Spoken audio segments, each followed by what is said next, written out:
my friends were cool with it, but people that you would encounter at different places, inevitably there'd be some skateboarder that just felt compelled to heckle you. No, yeah, so it really pushed me to try to shred, because I'll show you.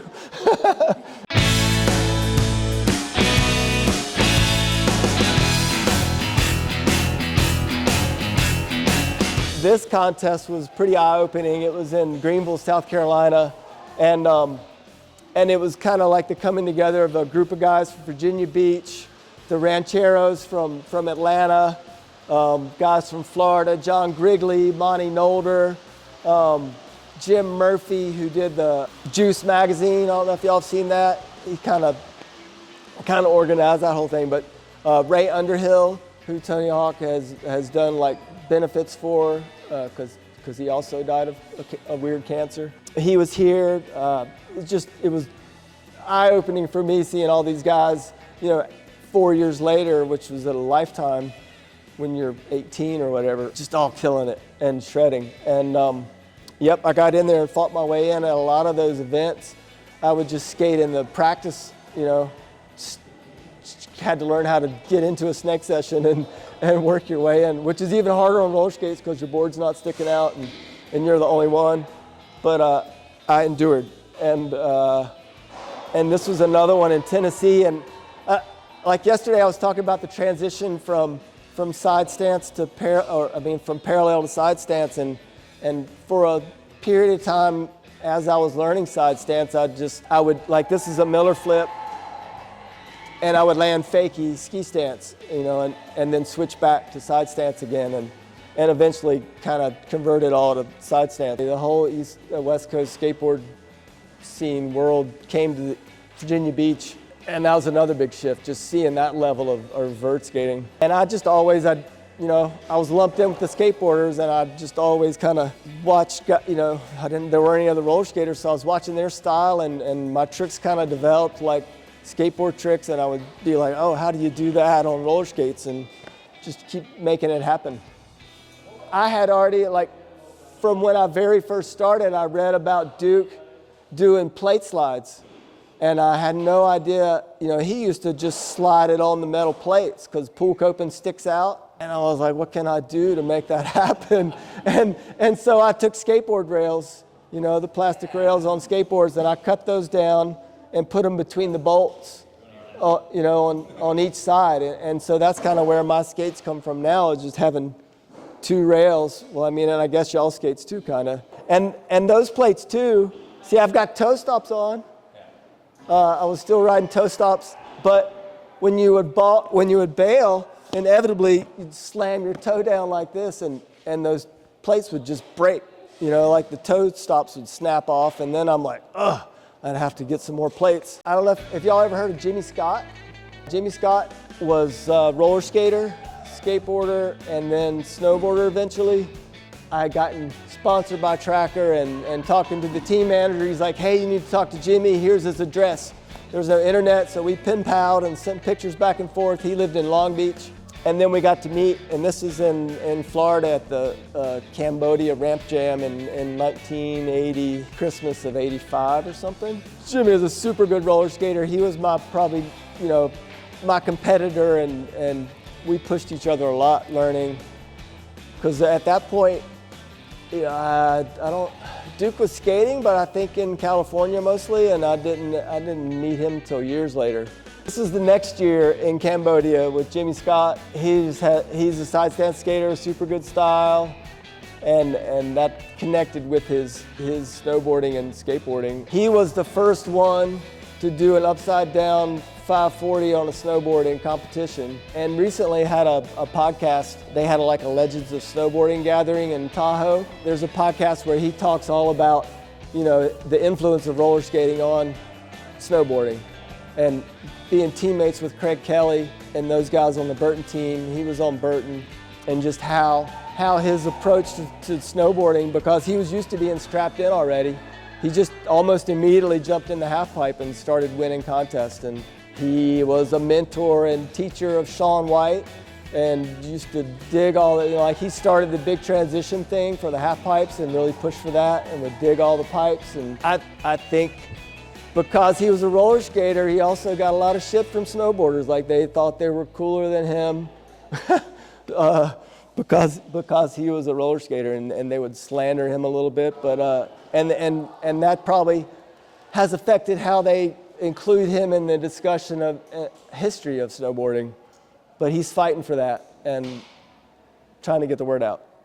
Jimmy was riding mid-tracks, which are like the 2.5-inch axle, and we were conversing about, you know, developing things, and and I was riding bigger trucks, not that big, but bigger trucks, and he's like, dude, like, I think if you rode smaller trucks, you'd feel better on the lip, and, you know, moving your feet around more easily, you wouldn't have all that extra swing weight. And he talked me into it, and I came to this year with mid-tracks, little trucks, and he showed up with even much bigger trucks, 6-tracks. And and he's like, oh, but they grind so good.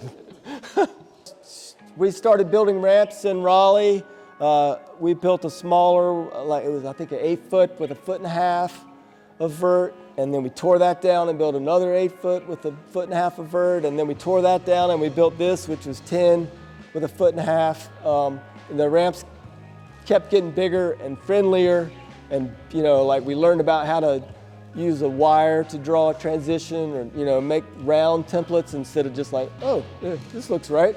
And those things were hard to skate, but this ramp, the farm ramp, having ready access to a super good vert ramp changed my life, and I started learning how to go big. Dave Dismukes is the property owner or whatever there, and he still entertains us with a vert ramp in his backyard. 40 years of skating in Dave's backyard with a few breaks here and there. He's the reason that we have something to skate. So those backyard jams were happening, and we decided that, yeah, we had a nice ramp, we were gonna have one too. This was from the first year, I think, which was 88 maybe. So people from all up, and this is backing up to the construction of that ramp. People from all over the East Coast, north and, you know, all the way up.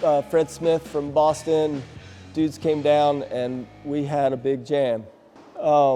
Raging Waters was outside of San Jose. It was a big water park, and they decided that they wanted to build a monster vert ramp. You know, they had one of those lazy rivers, and they built the vert ramp right next to the lazy river, and then they would pay like Steve Caballero and Christian and folks like that to come out and skate the ramp and do demos for all the people that were floating around in the water park. And then they had several pro contests, and then they had a roller skate contest.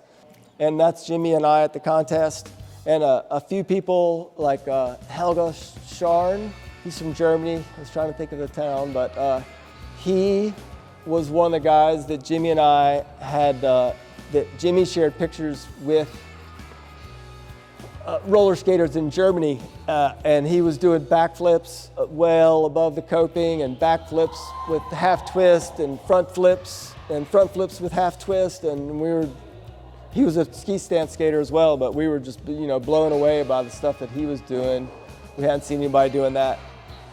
And he came to this contest, as well as and that's Helga. Helga later, like, I think he broke his back and couldn't skate anymore. And he started taking pictures, and he's a super good skateboard photographer and has been published in Trans World a lot. Still involved in skating through his photography. Super rad skater. This is our motley crew. That guy to the right, going like this, is Mon Barber. And then Jason Tubb is on the very right-hand side. Both side stance skaters from England came over and hung out with us that on this trip, and we skated upland and different places. It was super fun. Yeah, that ramp was like 100 and something feet wide, and then it had this crazy hip and a big bold end on the other side. Nobody had, you know, really built anything like that before.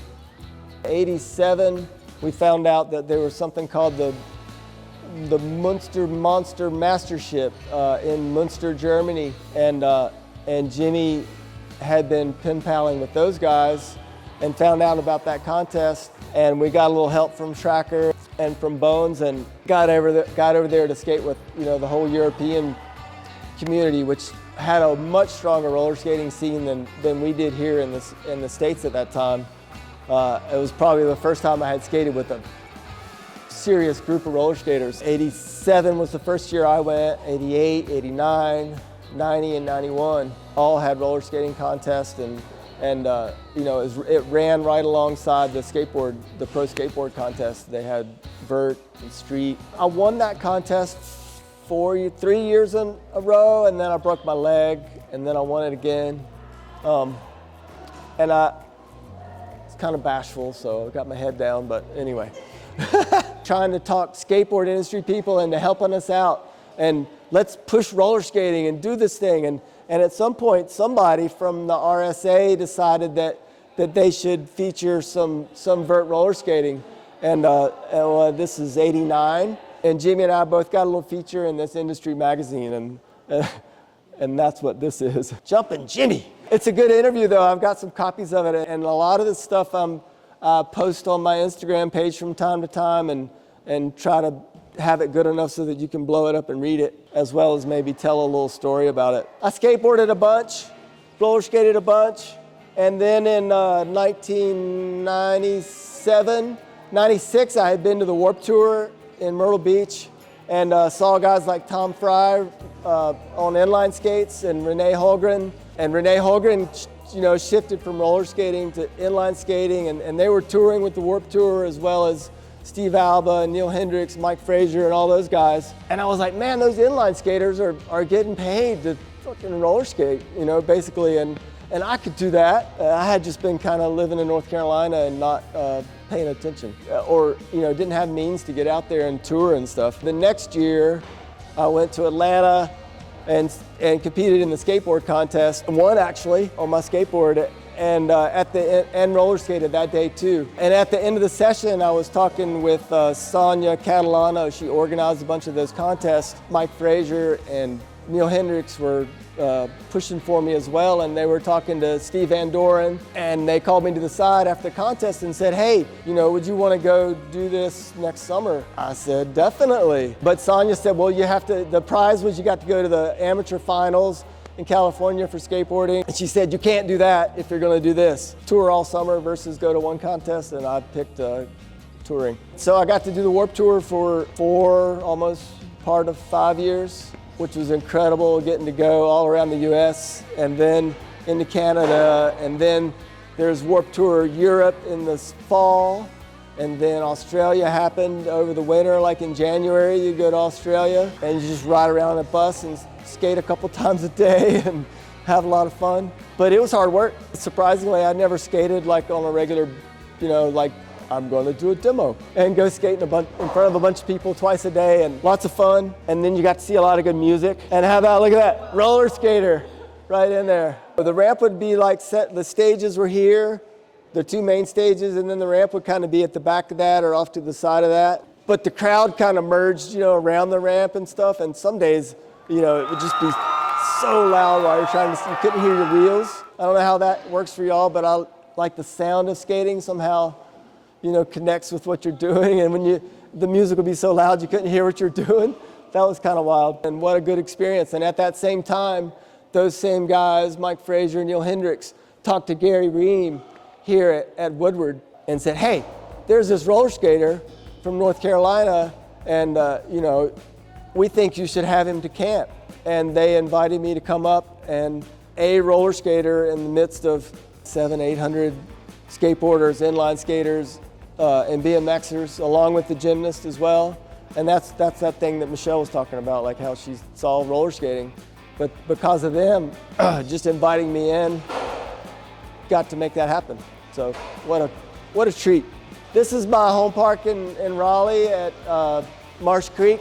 Tony Hawk, I was talking about Ray Underhill, he had a Get Rad for Ray event and brought Mike McGill, Eddie Elgato, Christian Hosoi, and Tony, and Kevin Staub. And I hadn't been in touch with them, but I walked up to the park and talked like, hey Tony, and he's like, hey, did you bring your skates? You know? And so I went to the car, got my skates, and got to skate with everybody. That was super fun. My friend was standing behind the fence that day And he said, you know, like I was padding up and putting my skates on, these guys were standing by the fence that had been watching all the skateboarders, and they're like, what's this guy doing? What, you know, who is he? What does he think he's gonna do? Oh man, he's gonna kill himself. And then they were like, so I tried to do that loop. Nick came to watch. This is the one time I actually went upside down, but I was nowhere close to making it. But Tony invited me out there to do that and give it a try. He had posted that he was having this event to do the loop, and I was like, hey, that's cool, I've always wanted to do that. And he was like, hey, well, I'll fly you out here and you can give it a try. I'm like, ah! Oh no, what have I gotten myself into? But I tried and tried a few times, and finally just, you know, out of frustration, I just kept kind of collapsing into the wall at 10 o'clock and just beating myself up, and finally had to stop. I don't think roller skating has had the opportunity, not the kind of skating that we do on ramps and street and stuff, has had the opportunity to be its own. It's been dependent on industry people, and the more we can do to empower ourselves and create our own thing, the more we can all push it and keep doing it and enable people to do it, you know, for a living.